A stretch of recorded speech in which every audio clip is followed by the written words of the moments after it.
Patay ang pedicab driver sa Bangaldan, Pangasinan dahil sa leptospirosis. Narito ang report.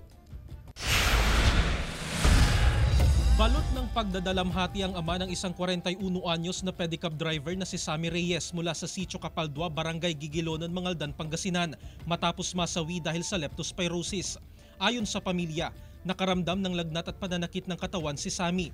Unang inakalang simpleng trangkaso lang ang sakit, subalit dahil hirap na sa paghinga, itinakbo ang biktima sa Region 1 Medical Center at doon na binawian ng buhay.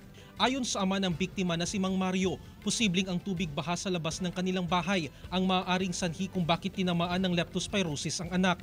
Kasi yung tubig namin dyan, talagang hindi na ilang buwan na hindi umuupat. Kasi wala namang dadaluyan yan eh. Bago mong kumpisa ang tagulan, may tubig na yan dyan.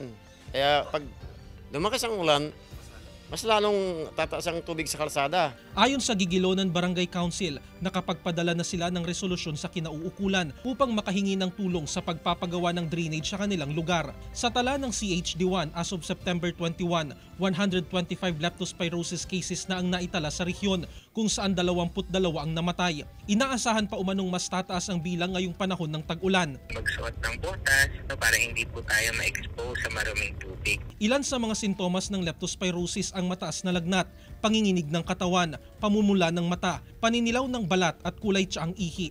Kasama si Ron Alister Tanyedo, Jarek Pasilyao, 1 North Central Luzon.